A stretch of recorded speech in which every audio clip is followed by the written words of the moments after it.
नमस्कार दोस्तों, मैं अभिषेक चित्रांशी। स्वागत है आप सभी का मेधावी पे। दोस्तों, आज हम बात करने वाले हैं पीआईबी के द्वारा जारी एक रिपोर्ट में, जिस पे अभी जस्ट जो संसद में बिल पास हुआ है, इसको लेके बहुत हंगामा भी हुआ। Yes, we are talking about Waqf amendment bill 2025। Okay, आप सामने देख सकते हैं, बहुत ही शॉर्ट में एक चीज़ें रखी है कि वक्फ संशोधन विधेयक 2025 भारत में वक्फ का इतिहास। देखिए, इस दो लाइन को अगर आप ध्यान से पढ़ लेना तो आपको चीज़ें बहुत अच्छे से क्लियर हो सकती हैं कि वक्फ को मुस्लिम कानून द्वारा पवित्र, धार्मिक या धर्मार्थ के रूप में मान्यता प्राप्त किसी भी उद्देश्य के लिए किसी भी चल या अचल, आप समझ रहे हैं चल अचल का मतलब, चल या अचल संपत्ति के लिए किसी भी व्यक्ति द्वारा स्थायी समर्पण के रूप में परिभाषित किया गया है। मतलब ये है कि धर्मार्थ के रूप में मान्यता प्राप्त किसी भी उद्देश्य के लिए किसी भी चल या अचल संपत्ति के किसी भी व्यक्ति द्वारा स्थायी समर्पण के रूप में परिभाषित किया गया है। यानी कि अगर एक बार कोई भूमि का टुकड़ा छोटा बड़ा कुछ भी हो सकता है, उसके अकॉर्डिंग अगर एक बार किसी के द्वारा अपनी चल या अचल संपत्ति को वक्फ को दी जाती है, किसी के भी द्वारा दी जाती है, then it is a gift, it is a donation to the God, I mean Muslim God Allah. Okay, तो अल्लाह को एक बार अगर वो ज़मीन दी गई तो फिर वापस किसी भी स्थिति में नहीं की जा सकती, और इस चीज़ का बहुत नकारात्मक प्रभाव पड़ रहा था समाज में। और निश्चित तौर पे पक्ष और विपक्ष की बात नहीं है, there is no political matter, but ये सही है कि जो चीज़ें समाज को सही दिशा में ले जाएं, उन्हें समर्थन की आवश्यकता जरूर होती है, उन्हें खुलकर समर्थन देना भी चाहिए। तो आइए, इससे संबंधित पीआईबी की जो रिपोर्ट है उसे हम डिस्कस कर लेंगे आगे चल के। आइए, इसमें बहुत सारी चीज़ें ऐसी मिलेंगी आपको जो कि बहुत सारी चीज़ें, पर यहाँ पे बहुत सारी चीज़ें मैंने इसे हाईलाइट कर रखा है। तो आइए सबसे पहले ये देख लेते हैं। भारत में वक्फ संपत्तियों का प्रशासन वर्तमान में वक्फ अधिनियम 1995 द्वारा शासित है, जिसे केंद्र सरकार द्वारा अधिनियमित और विनियमित किया जाता है। अधिनियमित का मतलब होता है कि एक्ट को किसी भी समस्या के समाधान हेतु, जैसे वक्फ की भी बात चल रही है तो उसको लेकर बहुत सारे विवाद आपस में देखने को मिल रहे हैं, तो अगर इससे संबंधित कोई नियम कानून बनाया जाता है तो दैट इज़ अधिनियमित। ओके, और विनियमित का मतलब होता है कि उस एक्ट को अप्लाई करना। फाइन, तो केंद्र सरकार द्वारा अधिनियमित और विनियमित किया जाता है। वक्फ प्रबंधन में शामिल प्रमुख प्रशासनिक निकायों में शामिल हैं कौन कौन से, वो यहाँ आपको दिख रहा होगा। केंद्रीय वक्फ परिषद यानी कि CWC, अल्पसंख्यक मामलों के मंत्रालय के तहत एक सलाहकार निकाय जो देश भर में वक्फ प्रशासन पर मार्गदर्शन और निरीक्षण प्रदान करता है। इसका वक्फ संपत्तियों पर सीधा नियंत्रण नहीं है, ध्यान रखिएगा, लेकिन नीतिगत मामलों पर सरकार और राज्य वक्फ बोर्डों को सलाह देता है। फाइन, अब आइए राज्य वक्फ बोर्ड SW, यहाँ केंद्रीय था और अब जो है कि राज्य के वक्फ बोर्ड की बात की जा रही है, जो कि सभी स्टेट्स में हो सकते हैं। ये वक्फ बोर्ड संपत्तियों के संरक्षक के रूप में काम करते हैं और वक्फ अधिनियम के अनुसार उनके प्रबंधन, संरक्षण और उपयोग के लिए जिम्मेदार भी हैं। प्रत्येक राज्य का अपना वक्फ बोर्ड होता है जो अपने अधिकार क्षेत्र में वक्फ संपत्तियों पर प्रशासनिक नियंत्रण रखता है। अब आइए Waqf tribunal, which is very important. क्या ट्रिब्यूनल काम करता है? ट्रिब्यूनल का मतलब आप समझते हैं, अधिकरण होता है जो कि एक विशेष या किसी भी खास समस्या के समाधान के लिए, निपटारे के लिए बनाया जाता है। दैट इज़ वक्फ संपत्तियों के संबंधित विवादों, प्रश्नों और अन्य मामलों के निर्धारण के लिए स्थापित विशेष न्यायिक निकाय है। एक बात ध्यान रखिएगा यहाँ पे कि वक्फ से संबंधित जो भी आपने अब तक विवाद सुने होंगे, इसके पक्ष या विपक्ष में जो भी चीज़ें आपने सुनी होंगी, उसमें आपको एक चीज़ और देखने को मिला होगा कि वक्फ बोर्ड अगर पूरे गांव की संपत्ति यानी कि जो अचल संपत्ति उसकी भूमि है जिस पर कि गांव बसा हुआ है, अगर उस पर भी अपना दावा ठोक देती है तो एक तरीके से वह पूरा गांव, वह पूरा घर या किसी एक प्रॉपर ज़मीन या किसी भूमि के टुकड़े पर अगर वक्फ का दावा कर दिया जाता है तो उसके लिए कोई सुनवाई या कोई अपीलीय अदालत काम नहीं कर रही होती है। दैट इज़ कि वक्फ बोर्ड जिस पर भी अपना दावा करेगा वह एक तरीके से वक्फ की संपत्ति मान ली जाएगी टिल द डेट। समस्या कहाँ आ रही थी कि वक्फ का अधिकार क्षेत्र लगातार बढ़ता ही जा रहा था। इस पर जैसे कि बिहार में भी आपने रिसेंट में एक न्यूज़ सुना होगा कि पूरा का पूरा गांव पर एक वक्फ बोर्ड ने अपना दावा ठोक दिया था और इसके चलते पटना न्यायालय में यह केस अभी विचाराधीन भी है और वहाँ पे 7 परिवारों को जो है कि स्थानांतरित भी करना पड़ा है इसी चक्कर में। वक्फ बोर्ड की बढ़ती मनमानी के चलते ऐसा कदम लिया गया है और निश्चित रूप से जो भारत में लोकतांत्रिक होगा उसी को जो है कि आगे बढ़ाया जाएगा। तो इससे संबंधित चीज़ें आगे दी गई हैं, आप उसे देख सकते हैं। वर्षों से वक्फ संपत्तियों को नियंत्रित करने वाला भारत का कानूनी और प्रशासनिक ढांचा पारदर्शिता, दक्षता, वित्तीय जवाबदेही सुनिश्चित करने के लिए विभिन्न विधायी अधिनियमों के माध्यम से विकसित हुआ है। ओके, अब आइए भारत में वक्फ इतिहास का अवलोकन, एक दृष्टि है इस पर बात कर सकते हैं। यह क्या कहती है? शासन को प्रशासन में सुधार, कुप्रबंधन को रोकने के उद्देश्य से कई विधायी अधिनियमों के माध्यम से विनियमित किया गया है। मुसलमान वक्फ वैधीकरण अधिनियम 1913 में यह अधिनियम लाया गया था। इस अधिनियम ने मुसलमानों को अपने परिवारों, वंशजों के लाभ के लिए वक्फ बनाने का अधिकार स्पष्ट और इसकी पुष्टि भी करी, जिसमें अंतिम धर्मार्थ उद्देश्य शामिल है। धर्मार्थ उद्देश्य का क्या मतलब है कि एक बार जो जमीन किसी के नाम से दान में दी गई, फिर उस पर आपका कोई अधिकार नहीं रह जाता है। वक्फ प्रबंधन को अधिक कुशल और पारदर्शी बनाने हेतु इस अधिनियम को लाया गया था, जबकि ऐसा हुआ नहीं। अधिनियम के कार्यान्वयन के दौरान यह महसूस किया गया कि यह अधिनियम वक्फ प्रशासन को सुधार करने में कारगर सिद्ध नहीं हुआ। मैं आपसे वही बार बार कह रहा हूँ कि सिर्फ नियम कानून या किसी एक्ट को बना देने से अपराध नहीं रुक जाते। जैसे कि सबको पता है कि अगर आप किसी की हत्या करते हैं तो उसके लिए दंड का प्रावधान है, पर सिर्फ नियम कानून बना देने से हत्याएं नहीं रुक रही हैं, चोरी डकैती नहीं रुक रही हैं। Nothing will stop until the operation should be done. Next आइए, मुसलमान वक्फ अधिनियम 1923 वक्फ संपत्तियों के प्रशासन में उचित लेखांकन, पारदर्शिता सुनिश्चित करके उनके प्रबंधन में सुधार के लिए पेश किया गया। देखिए, ये चीज़ें बहुत सारी हैं, बट हमें जो सबसे ज़्यादा इम्पॉर्टेंट है उस पर बात करते हैं। आप ये ध्यान रखिए कि 1923 में आया, 1930 में आया, 1954 में आया। ध्यान रखिएगा कि इसे आज़ादी के बाद ही वक्फ को मजबूती मिली है या इसे मजबूत करा गया है। 1954 के वक्फ अधिनियम को केंद्रीकरण की दिशा में एक मार्ग प्रदान किया गया था। Central Waqf council of India एक वैधानिक निकाय 1964 में भारत सरकार द्वारा 1954 इस वक्फ अधिनियम के तहत स्थापित किया गया था। ये तो रही इतिहास की बात। हम बात करने जा रहे हैं जो सबसे इम्पोर्टेंट है, अब उसे हम डिटेल करेंगे। सीधे आइए, वक्फ संशोधन अधिनियम 2025 और मुसलमान वक्फ निरसन विधेयक यानी कि डिलीटेशन, जो अब तक व्यवस्था चली आ रही थी उसे हटाकर एक नई व्यवस्था का प्रस्ताव करना और उसे फोर्स या इन्फोर्स करना, ये वक्फ संशोधन विधेयक 2025 बताता है। क्या कहता है यह अधिनियम, डिटेल करते हैं।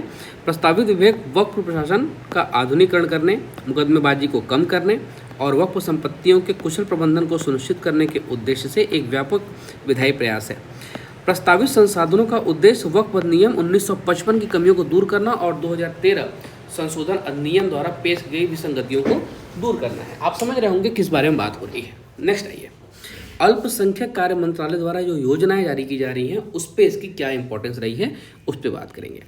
कौमी वक्फ बोर्ड तरक्कियाती योजना QWBTS इसका शॉर्ट फॉर्म है, और शहरी वक्फ संपत्ति विकास योजना यानी कि स्टेट WSVY अल्पसंख्यक कार्य मंत्रालय भारत सरकार के माध्यम से कार्यान्वित की जा रही है। यह 2 योजनाएं राज्य वक्फ बोर्डों के स्वचालन और आधुनिकीकरण के लिए हैं। जितने भी अमेंडमेंट आ रहे हैं, ध्यान रखिए, अमेंडमेंट इसीलिए आते हैं कि जो नियम कानून पुराने दौर से चले आ रहे हैं जिनमें सुधार की आवश्यकता है, इसीलिए अमेंडमेंट बिल पेश किए जाते हैं। जैसे कि आपने देखा कि ये 1954, 1964 और उसके पहले बाद 1983 आदि में भी इसको जो है कि संशोधन किया गया है। लेकिन 2024 अमेंडमेंट को, जो कि 2025 में पेश किया गया और आज के डेट में ये प्रॉपर एक एक्ट बन चुका है, ये इसीलिए बना है कि इसके मॉडर्नाइजेशन को लेकर बात करी जा सके, जो पिछली गलतियां हैं या कुछ जो कमियां छूट गई हैं उनमें सुधार के लिए यह बिल लाया गया है। आइए, QWBTS के अंतर्गत वक्फ संपत्तियों के अभिलेखों के कंप्यूटरीकरण, डिजिटलीकरण, जनशक्ति की तैनाती और वक्फ बोर्डों के प्रशासन को बेहतर करने के लिए CWC के माध्यम से राज्य वक्फ बोर्डों को सरकारी सहायता अनुदान GIA प्रदान किया जाता है। ठीक है, अब देखिए जो स्टेट के वक्फ बोर्ड हैं उनके बारे में क्या बात करी जा रही है। वक्फ संपत्तियों पर वाणिज्यिक रूप से व्यवहार्य परियोजनाएं विकसित करने के लिए वक्फ बोर्डों और संस्थाओं को ब्याज मुक्त ऋणों को आगे संवितरण करने के लिए केंद्रीय वक्फ बोर्डों को अनुदान प्रदान किया जाता है। ये लाइन क्या कह रही है? ये कह रही है कि स्टेट के अंतर्गत जितनी भी वक्फ की संपत्तियां हैं उन पर वाणिज्यिक रूप से व्यवहार्य परियोजनाएं विकसित करने के लिए वक्फ की संपत्तियों का उपयोग हॉस्पिटल बनाने, पूजन स्थल बनाने, पूजा विधि पूजा पद्धति अलग हो सकती है, अगर वहाँ पे किसी मस्जिद का निर्माण किया जाता है तो भी इसके लिए उस भूमि का प्रयोग किया जा सकता है। क्योंकि मैंने आपको शुरू में ही बताया कि अगर एक बार वक्फ में कोई ज़मीन दी गई तो that is for Allah, okay. और अल्लाह की इबादत के लिए अगर वहाँ पे कोई मस्जिद का निर्माण किया जा रहा है, किसी पूजन पद्धति विशेष के लिए वहाँ पे निर्माण किया जा रहा है, तो that is purely a Waqf land. Fine, आइए नेक्स्ट देखते हैं। 2019-20, 2023-24 तथा QWBTS SWI के तहत क्रमशः 23.87 करोड़ रुपए और 7.16 करोड़ रुपए खर्च किए गए। किसके बारे में? QWS में 23.87, SW यानी कि स्टेट वक्फ बोर्ड के लिए कितने किए गए? 7.1 करोड़ रुपए, 16 करोड़ रुपए खर्च किए गए। लगभग 7.5 करोड़ रुपए स्टेट के लिए खर्च किए गए ताकि इनमें मॉडर्नाइजेशन लाया जा सके।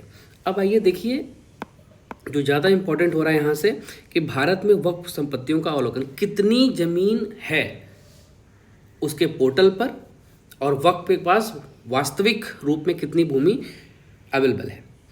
WAMSI पोर्टल पर उपलब्ध डेटा के अनुसार, अच्छा हम जिस PDF पे ये बात कर रहे हैं ना, that is issued by PIB, press information bureau, यानी कि इसमें जो भी डेटा दिए जा रहे हैं that is very very very trustable, okay. आइए, इस पोर्टल पर उपलब्ध डेटा के अनुसार 30 राज्य केंद्र शासित प्रदेशों और 32 बोर्डों ने रिपोर्ट किया है कि वहाँ 8.72 लाख संपत्तियाँ हैं, लगभग 9 लाख, पौने 9 लाख, जो 38 लाख एकड़ से अधिक भूभाग को कवर करती है। आप समझ रहे हैं? केंद्र शासित प्रदेश और 30 राज्यों को मिलाकर और उनमें कार्यरत 32 बोर्डों ने ये रिपोर्ट करा है कि इनके पास कुल संपत्तियां जो हैं वो 8.72 लाख संपत्तियां हैं, जो कि एरिया जो कवर करती हैं दैट इज़ 38 लाख एकड़। फाइन, अब आइए 8.72 लाख संपत्तियों में से 4.02 लाख उपयोगकर्ताओं द्वारा वक्फ में है, यानी कि 8.72 लाख संपत्तियों में से 4.02 लाख उपयोगकर्ता द्वारा वक्फ हैं। शेष वक्फ संपत्तियों के लिए स्वामित्व अधिकार स्थापित करने वाले दस्तावेज यानी कि जो डीड्स हैं उसके WAMSI पोर्टल पर 9279 मामलों के लिए अपलोड किए गए हैं और केवल 1083 वक्फ डीड अपलोड किए गए हैं। देखिए, WAMSI पोर्टल पर अब तक जो कुल मामले दर्ज किए गए हैं दैट इज़ 9279, लगभग 10,000, ओके। लेकिन अपलोड कितने हुए हैं? कुल 1083। ये डिफरेंस आप देख के समझ पा रहे होंगे। और नीचे जो एक फ्लो चार्ट बनाया गया है उस पर आप देख लीजिए चीज़ें क्या कही गई हैं। वक्फ स्टेट, वक्फ की कुल संपत्ति 350। इमूवेबल प्रॉपर्टीज़ जो अचल संपत्ति हैं वो कितने हैं? 8,72,802 स्क्वायर। मूवेबल प्रॉपर्टीज़ कितनी हैं? इसके आंकड़े आप देख रहे हैं। और डिजिटाइड्स कितने हैं? वो ये रहे। अब देखिए, इसके माध्यम से आप ये समझ सकते हैं कि कितनी प्रॉपर्टीज़ इमूवेबल हैं स्टेट्स में। इमूवेबल प्रॉपर्टीज़ और मैनेजमेंट उनका कैसे किया जा रहा है वो यहाँ पे दर्शाया गया है। फाइन, अब आइए नेक्स्ट। अब इसमें यही बताया गया है कि टाइप्स ऑफ इमूवेबल प्रॉपर्टीज़ कौन कौन सी हैं, कैसी हैं, कहाँ हैं, ठीक है। और ये सारे डाटा कब के हैं? 14 मार्च 2025 के अनुसार ये यहाँ पे डिटेल किए गए हैं। अब आइए देखिए कि सितंबर 2024 तक राज्यवार यानी कि स्टेट वाइज वक्फ संपत्तियों की संख्या और क्षेत्र का डाटा क्या कह रहा है।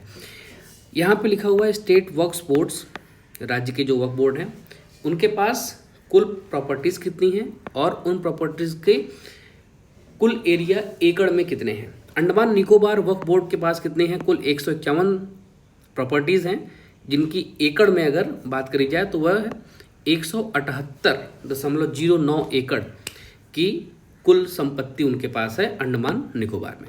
आंध्र प्रदेश के पास कितनी है? 14,685 कुल टोटल प्रॉपर्टीज़ हैं और अगर इन्हें एकड़ में देखा जाए तो ये होते हैं 78,229.97, लगभग 78,230 एकड़। आसाम बोर्ड के पास कितनी है? 2654 कुल प्रॉपर्टीज़ हैं, उसी अकॉर्डिंग इनका 6618.14 एकड़ की इनके पास ज़मीन है। बिहार के पास कितनी है? बिहार में भी सिया की जो वक्फ बोर्ड है वो कितनी है? 1750 कुल प्रॉपर्टीज़ हैं और उनकी लगभग एकड़ जो है कि वो 30,000 एकड़ के आसपास ज़मीन इनकी वहाँ बनती है। उसी बिहार में जो सुन्नियों का वक्फ बोर्ड है उनके पास जो नंबर ऑफ प्रॉपर्टीज़ हैं दैट इज़ 6866 और टोटल एरिया ऑफ एकड़ जो है वो है 1,69,344 एकड़। This is a very huge amount and you can't say with your eyes, this is huge. Fine. Chandigarh Waqf board पास कितनी है? कुल 34 संपत्ति। चंडीगढ़ छोटा शहर भी है, वहाँ बहुत ज़्यादा हो भी नहीं सकता, तो चंडीगढ़ वक्फ बोर्ड के पास क्या है? कुल 34 प्रॉपर्टीज़ हैं और उनके एकड़ की बात कर लें दैट इज़ 23.26 यानी कि लगभग 24 एकड़ के आसपास ज़मीन दिया गया है। हमें अपने एग्जामिनेशन तैयारी करने के लिए देखना है कि हमें इंपॉर्टेंट क्या है। हम दिल्ली को देख लेते हैं और हम देख लेंगे अपने यूपी में, और अपने यूपी में भी दो हैं, सिया और सुन्नी। तो UP Shia central board of Waqf के पास कितनी ज़मीन है? 15,386 कुल प्रॉपर्टीज़ हैं इनके पास और इनकी कुल एकड़ में जो बात करी जाए दैट इज़ 20,483 एकड़। It's also huge amount. और अगर कुल देश, कुल यूटीज़, कुल स्टेट को मिला के यानी कि पूरे देश की बात करी जाए तो total numbers of total properties is 872328। ये कुल जो है कि संपत्ति हैं जो कि कुल भारत में यानी कि 8,72,328 कुल प्रॉपर्टीज़ इनके पास हैं। और अगर इनके एकड़ की बात कर लें दैट इज़ 38,16,291.788 इतने एकड़ में वक्फ बोर्ड की ज़मीनें फैली हुई हैं। अब इसका निष्कर्ष क्या निकलता है? 1913 से 2024 तक भारत में वक्फ कानून का विकास, समाज के लाभ के लिए वक्फ संपत्तियों के संरक्षण, उनके विनियमन और साथ ही साथ प्रभावी प्रशासन प्रणाली होने के प्रतिबद्धता पर प्रकाश डालता है। प्रत्येक विधायी सुधार ने वक्फ बंदोबस्ती के मूल सिद्धांतों को बनाए रखते हुए समकालीन चुनौतियों का समाधान करने की मांग करी है। वक्फ संशोधन विधेयक 2025 पारदर्शिता, जवाबदेही और समावेशिता को बढ़ाने में महत्वपूर्ण प्रतीक है और इसकी प्रगति जो है कि अच्छे से हो जाए then it is too good for us. देखिए, वक्फ संशोधन विधेयक 2025 किस बात की बात कर रहा है? पारदर्शिता की बात कर रही है जो कि कभी नहीं रही, अब होगी। जवाबदेहिता यानी कि रिस्पॉन्सिबिलिटी की बात कर रही है that is not in the control of Siya, Sunni, other Waqf boards, वो इस बारे में बात ही नहीं करना चाहते। समावेशिता को बढ़ाने यानी कि टोटल इंक्लूजन, ये भारतीय समाज में इंक्लूजन को बढ़ाने पर काम करेगा विच इज़ वेरी इंपॉर्टेंट। ठीक है, अब ये तो यहाँ पे दिया हुआ है और यहाँ पे क्या दिया है, एक जो एक आप ये कैसे क्रक्स पॉइंट क्या है वो ये है कि वक्फ संशोधन विधेयक 2025 और इस विधेयक के लाभ क्या है वो आपने न्यूज़ में, पोर्टल्स में आपने हर जगह पढ़ा होगा। And this is posted on 3 मार्च 2025। ठीक है, अब देखिए यहाँ पे कितनी चीज़ें आसानी कर दी गई हैं अगर आप समझना चाहें तो। क्या है इसका परिचय? पूछ रहा है वक्फ क्या है, और ये मेरी ओर से नहीं बताया जा रहा है, ये पीआईबी की साइट से पूरे देश के लिए ये क्लियरिफिकेशन है कि आप उसे देख लें। वक्फ क्या है, पीआईबी और गवर्नमेंट इस पर क्या स्टैंड रखती है, वो इन 4 लाइन में आपको दिखेगा। क्या कहते हैं? वक्फ की अवधारणा इस्लामिक कानूनों और परंपराओं में निहित है। यह एक मुस्लिम द्वारा मस्जिद के लिए, स्कूल के लिए, अस्पताल के लिए या अन्य सार्वजनिक संस्थानों के निर्माण जैसे धर्मार्थ या धार्मिक उद्देश्यों के लिए किए गए दान को संदर्भित करता है। वक्फ भी एक और परिभाषित विशेषता है कि यह अविभाज्य है, यानी कि इसे बांटा नहीं जा सकता, इसे बेचा नहीं जा सकता, इसे उपहार नहीं दिया जा सकता या इसे विरासत के तौर पर ट्रांसफर नहीं किया जा सकता। There is no successionship, fine. तथा उस पर कोई बोझ नहीं डाला जा सकता। एक बार वक्फ के रूप में नामित होने के बाद स्वामित्व, जो कि वक्फ यानी कि वाकिफ होना चाहिए, उसको करने वाले व्यक्ति से अल्लाह को हस्तांतरित हो जाता है। दैट इज़ वन थिंग जो कि मैं आपको शुरू से बोलता आ रहा हूँ कि अगर एक बार किसी व्यक्ति ने वक्फ कर दिया तो वो भूमि किसकी हो गई? अल्लाह की हो गई। और सिर्फ भूमि की बात नहीं है, ये किसी बिल्डिंग के लिए हो सकता है, किसी चीज़ को लेकर हो सकता है, जिससे यह अपरिवर्तनीय हो जाता है, चूँकि अल्लाह हमेशा के लिए है, इसलिए वक्फ संपत्ति भी हमेशा के लिए है। यह लाइन इंपॉर्टेंट है, चूँकि अल्लाह हमेशा के लिए है, इसलिए वक्फ संपत्ति भी हमेशा के लिए है। ठीक है, अब इन मुद्दों का समाधान कैसे होगा, इसके लिए जो होगी इसमें चीज़ें दी गई हैं। वक्फ संपत्ति प्रबंधन में पारदर्शिता की कमी थी, जिसको सुधारने का काम किया गया है। वक्फ भूमि अभिलेखों को अधूरा सर्वेक्षण और उन पर म्यूटेशन की बात करी गई है। महिलाओं के उत्तराधिकार अधिकारों के लिए अपर्याप्त प्रावधान, अतिक्रमण सहित सभी बड़ी संख्या में लंबे समय से चल रहे मुकदमे वर्ष 2013 में 10,381 मामले लंबित थे, जो कि अब बढ़कर 21,618 हो गए हैं। अब आप समझिए कि 10 साल में 10,000 से बढ़ के ये 21,000 समथिंग के आसपास मुकदमे हो गए हैं।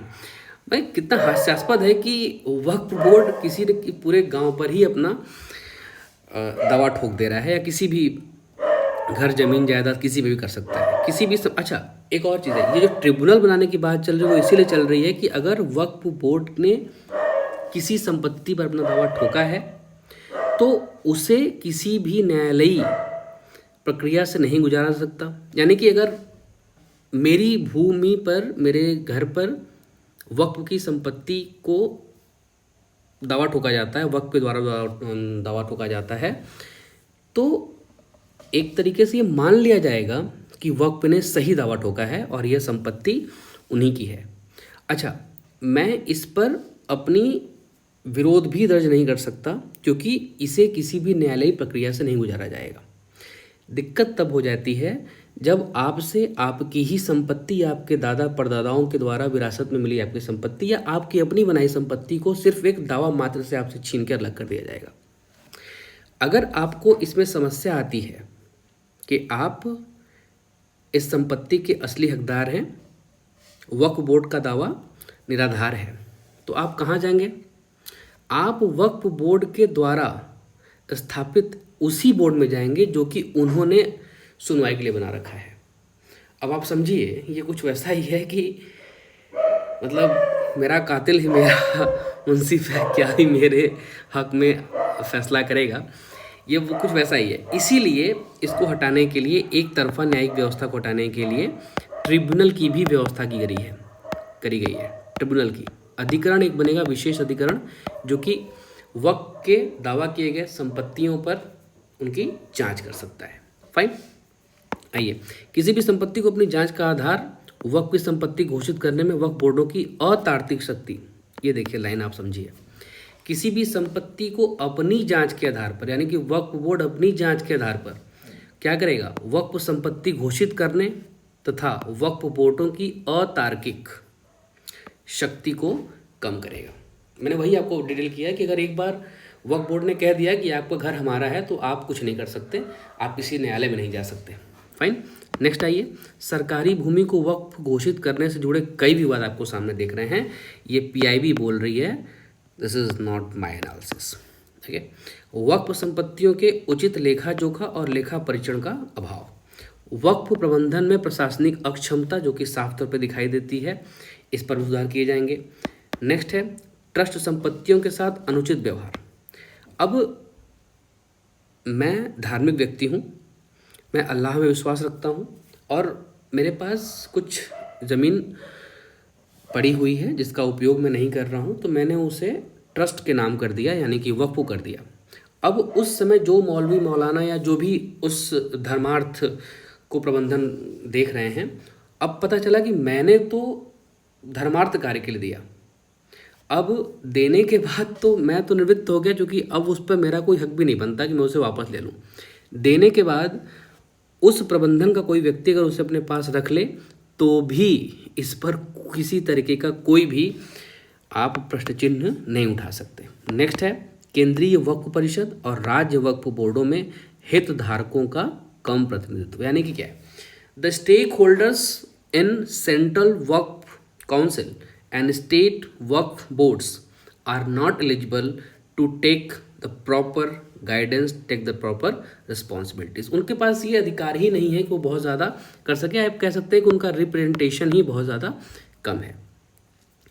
यह विधेयक जो संशोधन विधेयक है 2025 का उद्देश्य वक्फ संपत्तियों को प्रबंधन को सुव्यवस्थित करना है, कि मतलब अब तक जो हो रखा है ठीक है, अब इसका जो प्रबंधन होगा वो बहुत ही सिस्टमेटिक होगा, जिससे विरासत स्थलों को सुरक्षा और समाज कल्याण को बढ़ावा देने का प्रावधान है। ये वीडियो आपको वक्फ से संबंधित जितने भी प्रश्न आपके दिमाग में चल रहे हैं उन सभी के हल के रूप में आपके सामने आएगा। आपको सारे के सारे प्रश्नों का उत्तर मिल जाएगा अगर आप इस वीडियो को पूरा देख पाते हैं तो। नेक्स्ट है वक्फ संपत्ति के रूप में घोषित गैर मुस्लिम संपत्तियां, इसी पे ज़्यादा विवाद है। क्या कहा गया है, वक्फ संपत्ति के रूप में घोषित गैर मुस्लिम संपत्तियां, यानी कि ऐसी प्रॉपर्टीज जो कि वक्फ की संपत्ति है भी नहीं, फिर भी उसे जो है कि ऐसा घोषित कर दिया गया है कि ये वक्फ की संपत्ति है। संशोधन विधेयक 2025 का उद्देश्य विरासत स्थलों और व्यक्तिगत संपत्ति अधिकारों की सुरक्षा करते हुए वक्फ संपत्ति प्रबंधन को सुव्यवस्थित करना है। विभिन्न राज्यों में वक्फ संपत्ति के दावों को लेकर विवाद देखे गए हैं, जिससे कानूनी लड़ाई और सामुदायिक चिंताएं पैदा हुई हैं। सितंबर 2024 के आंकड़ों के अनुसार 25 राज्यों और केंद्र शासित प्रदेशों में वक्फ बोर्डों के कुल 5,973 सरकारी संपत्तियों को वक्फ संपत्ति घोषित किया गया है। इसके उदाहरण हैं नीचे आपको दिए गए हैं। तमिलनाडु में देखिए, थिरुचेंथुरई गांव में एक किसान वक्फ बोर्ड के पूरे गांव पर दावा करने के कारण अपनी जमीन नहीं बेच पा रहा है। इसके चलते वह अपनी बेटी की शादी हेतु लिए गए ऋण को चुकाने के लिए अपनी जमीन भी नहीं बेच सका। क्यों नहीं बेच सका? क्योंकि उस पूरे गांव पर ही वक्फ बोर्ड ने दावा कर दिया है कि ये वक्फ की जमीन है। गोविंदपुर गांव बिहार का उदाहरण ले लीजिए। अगस्त 2024 में बिहार सुन्नी वक्फ बोर्ड के अगस्त 2024 में यहाँ भी सेम चीज़ हुआ। बिहार में पूरे गांव पर किए गए दावे के कारण 7 परिवार प्रभावित हुए, जिसका मैंने आपको डिस्कशन ऊपर करा। यह मामला पटना उच्च न्यायालय में चल रहा है या विचाराधीन है। केरल में देखिए क्या हो रहा है। एर्नाकुलम जिले में करीब 600 ईसाई परिवार अपनी पुश्तैनी जमीन पर वक्फ बोर्ड के दावे का विरोध कर रहे हैं। उन्होंने संयुक्त संसदीय समिति में अपील करी। अब दिक्कत क्या है, ये कहीं अपील भी नहीं कर सकते, कहीं अपने लिए न्याय की मांग भी नहीं कर सकते। अल्टीमेटली मैंने दावा किया है, तुम पीड़ित हो, तुम मुझसे ही आके बोलो कि नहीं साहब ये हमारी ज़मीन है, आप इस पर दावा नहीं कर सकते। अब मेरा मन है वो लौटाने का तो मैं लौटाऊंगा, नहीं माने तो नहीं लौटाऊंगा, इसमें कोई कुछ कर नहीं सकता। और सीधी सी बात है, जो पहला एक्शन है वो बताता है कि लौटाने जैसी कोई प्रक्रिया आगे की नहीं जाएगी। नेक्स्ट एग्जाम्पल जो है वो कर्नाटका से आ रहा है। 2024 में वक्फ बोर्ड द्वारा विजयपुरा में 15,000 एकड़ की ज़मीन को वक्फ ज़मीन के रूप में नामित करने के बाद किसानों ने विरोध प्रदर्शन किया। अब देखिए, बल्लारी, चित्रदुर्ग, यादगीर, धारवाड़, यहाँ भी विवाद उठे। हालांकि सरकार ने आश्वासन दिया कि कोई बदखली नहीं होगी। अब देखिए दिक्कत क्या है कि आम व्यक्ति से सरकार को कुछ लेना देना नहीं है, और जो लोग इस पदों पर बैठे हैं कि वो किसी पर भी दावा ठोक सकते हैं, तो वो इतना तो मैनेज कर लेते हैं कि कैसे करना है और कैसे नहीं करना है। डिपेंड करता है किस राज्य में कौन सी सरकार भी है, इससे भी बहुत सारी चीज़ें देखी गई हैं। उत्तर प्रदेश में देखिए क्या चल रहा है। उत्तर प्रदेश राज्य वक्फ बोर्ड के कथित भ्रष्टाचार और कुप्रबंधन के खिलाफ शिकायतें उठाई गई हैं। इसके अलावा वक्फ संशोधन विधेयक पर गठित संयुक्त समिति को वक्फ बोर्ड द्वारा संपत्तियों के गैर कानूनी दावे के बारे में कुछ शिकायतें प्राप्त हुई हैं, जो इस प्रकार हैं। देखिए क्या कहने का मतलब है इसमें, आपने देखा कि लगभग सभी स्टेट्स में, लगभग 26 स्टेट्स में, कुल 30 स्टेट्स हैं यार, कुछ अपने पास यूटीज़ हैं, लगभग सभी इस चीज़ से परेशान हैं। अभी देखिए यहाँ पे क्या कह रहा है, पंजाब वक्फ बोर्ड ने पटियाला में शिक्षा विभाग की ज़मीन पर ही दावा कर दिया है। अब वो कह रहे हैं कि इस पर कोई शिक्षा नहीं होगी, इस पर जो है कि मस्जिद बनेगी। ये सब चीज़ें समाप्त करने के लिए ही ये ठीक किया गया है। अब इसमें देखिए जो आपको एग्जामिनेशन के लिए इम्पोर्टेंट है वो ये है, मुस्लिम महिलाओं और कानूनी उत्तरदायित्व उत्तराधिकारों के लिए अधिकार दिए जाएंगे। विधेयक में स्व सहायता समूह यानी कि सेल्फ हेल्प ग्रुप्स और वित्तीय स्वतंत्रता कार्यक्रमों को बढ़ावा देकर मुस्लिम महिलाओं, विशेषकर मुस्लिम विधवाओं, तलाकशुदा महिलाओं की आर्थिक और सामाजिक स्थिति सुधार करने का प्रयास करा गया है। विधेयक का उद्देश्य मुस्लिम महिलाओं के लाभ के लिए निम्नलिखित लक्ष्य प्राप्त करना है। और वो लक्ष्य क्या होंगे, वक्फ प्रबंधन की पारदर्शिता, भ्रष्टाचार पर अंकुश लगाने के लिए वक्फ का रिकॉर्ड डिजिटल किया जाएगा। डिजिटल किया जाएगा यानी कि ऑनलाइन होगा, सभी के पास, सभी के लिए जानकारी होगी और ये पता चलेगा कि किसके पास कितनी ज़मीन है, वक्फ के पास कितनी ज़मीन है और कौन कितनी ज़मीनें होल्ड करता है। नेक्स्ट है कानूनी सहायता और सामाजिक कल्याण। सांस्कृतिक और धार्मिक पहचान क्या है ये भी देख लीजिए आप। अब देखिए ये क्या लिखा हुआ है यहाँ पे कि सम की प्रोविजन एक्सचेंजिंग वुमेन राइट्स। मैं इसे 1 सेकंड के लिए छोड़ रहा हूँ, आप चाहें तो पॉज करके इसे जूम करके इसका स्क्रीनशॉट लेके इसे देख सकते हैं। ठीक है, आइए नेक्स्ट देख लेते हैं। महिलाओं की भागीदारी पारदर्शिता सुनिश्चित करती है और वक्फ संसाधनों को इस दिशा में निर्देशित करती है कि वो क्या करेंगे, मुस्लिम लड़कियों के लिए छात्रवृत्ति का प्रावधान करेंगे। आपने अब तक जितनी ज़्यादा ज़मीनें ले रखी हैं उसका उपयोग भी तो कर रहे हैं। गवर्नमेंट इस संशोधन विधेयक के माध्यम से क्या कहना चाह रही है, वो ये कहना चाह रही है कि अब तक संसाधनों पर जिसका भी अधिकार था हम उसे अच्छे से प्रबंधित करेंगे, लेकिन अब वक्फ बोर्डों का जो कार्य है वो ये रहेगा कि वो मुस्लिम लड़कियों के लिए छात्रवृत्ति की व्यवस्था करेंगे, स्वास्थ्य सेवा और मातृत्व कल्याण की व्यवस्था करेंगे, महिला उद्यमियों के लिए कौशल विकास और माइक्रो फाइनेंस की व्यवस्था करेंगे, फैशन डिजाइन, स्वास्थ्य सेवा, उद्यमिता जैसे क्षेत्रों का व्यवसायिक परीक्षण करेंगे, उत्तराधिकार विवादों में घरेलू हिंसा के लिए कानूनी सहायता केंद्रों की स्थापना करेंगे, विधवाओं के लिए पेंशन योजना की व्यवस्था करेंगे। अब आप समझिए कि जिन्हें पूरी की पूरी आज़ादी थी कि वो किसी पर उंगली उठाकर उनकी सारी संपत्ति हड़प ले सकते थे, अब उनको उसी हड़पी गई संपत्ति से ये सारी चीज़ें करनी पड़ेंगी। अब आप देखिएगा इसका क्या प्रभाव पड़ता है। बहरहाल सरकार चाह रही है गरीबों का उत्थान भी कर दी जाए, पारदर्शिता भी आए, जवाबदेहिता भी है और उसका डिजिटलीकरण भी हो। Whatever द टाइम नोज कि क्या होगा। फिलहाल आइए इसका निष्कर्ष देख लेते हैं वो क्या कहता है। और ध्यान रखें कि बोर्ड या केंद्रीय वक्फ परिषद में पदेन सदस्यों को छोड़कर 2 गैर मुस्लिम सदस्य होंगे। अब तक सिर्फ एक समुदाय का इसमें प्रतिनिधित्व था, अब क्या होगा, इसमें बाकी सभी सदस्य होंगे, लेकिन इन सब के बाद सदस्यों की संख्या में 2 गैर मुस्लिम सदस्य भी होंगे, यानी कि सिर्फ मुसलमानों तक के लिए वक्फ बोर्ड काम नहीं करेगा। इसमें हस्तक्षेप रहेगा जो कि बेहतर प्रबंधन के लिए होगा। उसमें 2 गैर मुस्लिम सदस्य भी होंगे। निष्कर्ष क्या कहता है, वक्फ संशोधन विधेयक 2025 वक्फ प्रशासन के लिए एक धर्मनिरपेक्ष, पारदर्शी, जवाबदेह व्यवस्था तय करता है, जहां वक्फ संपत्तियां धार्मिक धर्मार्थ उद्देश्यों की पूर्ति करती हैं। उनके प्रबंधन में कानूनी, वित्तीय और प्रशासनिक जिम्मेदारियां शामिल होती हैं, जिनके लिए सुव्यवस्थित शासन की व्यवस्था करना आवश्यक है। वक्फ बोर्ड, केंद्रीय वक्फ परिषद की भूमिका धार्मिक नहीं बल्कि नियामक है। ये इंपॉर्टेंट लाइन है। वक्फ बोर्ड और केंद्रीय वक्फ परिषद की भूमिका धार्मिक न होकर बल्कि नियामक है, जो कानूनी अनुपालन को सुनिश्चित करती है और सार्वजनिक हितों की रक्षा करती है। यह विधेयक हितधारकों को सशक्त बनाकर शासन में सुधार करके देश में वक्फ प्रशासन के लिए एक प्रगतिशील और निष्पक्ष ढांचा तैयार करता है। फिलहाल ये रही पूरी बात जो कि आपको मिली संशोधन विधेयक 2025 से संबंधित। और आज शाम तक यह विधेयक फाइनली एक्ट बन चुका है। माननीय राष्ट्रपति महोदय द्वारा इस पर मंजूरी मिल गई है। आज से यह इन्फोर्सेबल भी होगा। तो चलिए, ये रही आपके लिए आज की सारी चीज़ें। मिलते हैं किसी और वीडियो में किसी और टॉपिक के साथ। बहुत बहुत धन्यवाद।